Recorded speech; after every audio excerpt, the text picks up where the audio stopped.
With government retrenchment, because the fiscal space is not there, because expenditures are not there, and because the IMF in the last 6 months in lending that it has forwarded has imposed it as a condition, both, for example, on Ethiopia, Ukraine, and I can come up with a longer list.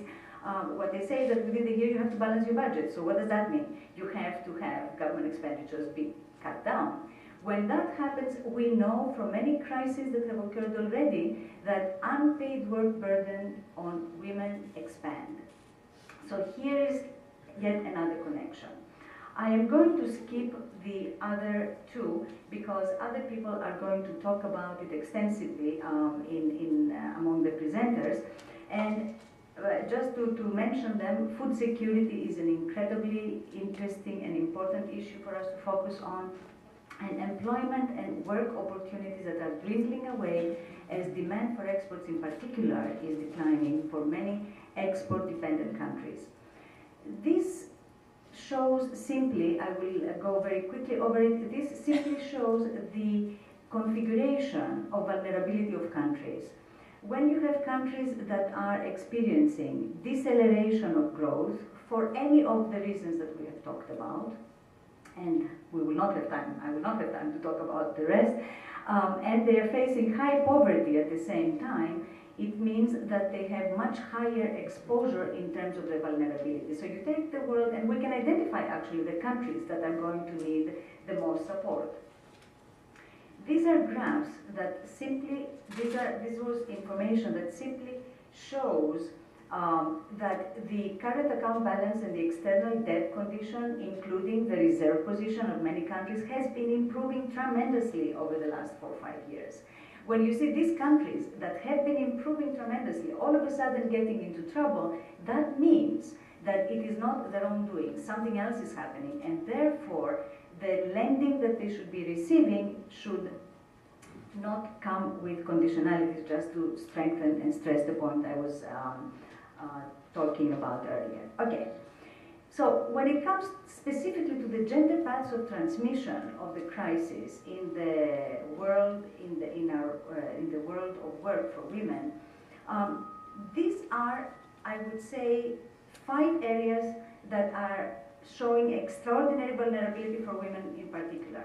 The first one has to do with women that are located in export sectors: textiles, consignment, agriculture and tourism. Secondly, informal workers and vulnerable workers. Here is a caveat, a question mark that I want to open for our consideration.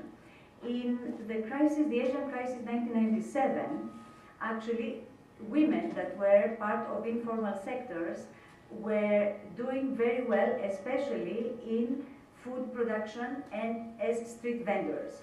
What was the trouble there? The trouble was that micro lending and microcredit was not forthcoming to allow them to expand their businesses. While middle-class restaurants were shutting down in Thailand, street vendors were receiving all these customers. But we were not aware of it, nobody was aware of it, and the stranglehold was coming from having access to finance. So this is something we have to watch out for as developments are unfolding, instead of saying, oh, poor women, vulnerable workers in informal sector. No, get ready to help them, and what they need is something different than what you may expect they need.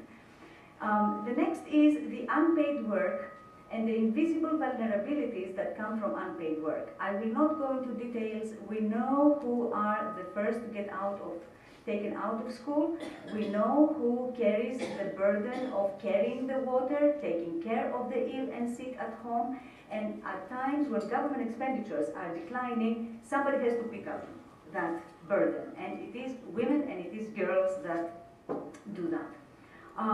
In terms of remittances, it is a very big challenge, and again I will skip it because I know Myra is going to talk about it. So let me spend 1 more minute to very quickly go through some very specific proposals.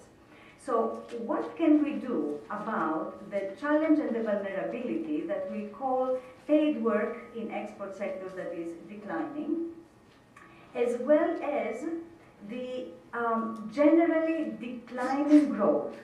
One policy that has been proposed, has been enacted in many instances, is that of public job creation.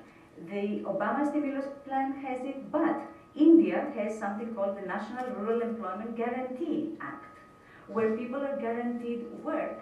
And South Africa is trying it out right now. There are over 30 countries that right this moment are engaging in small scale. This approach needs to be encouraged.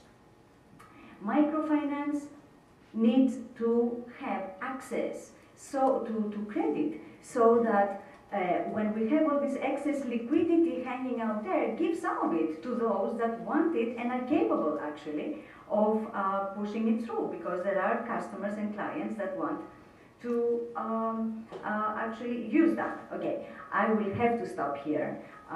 Thank you for your patience, and I hope there will be questions so that we can continue the discussion.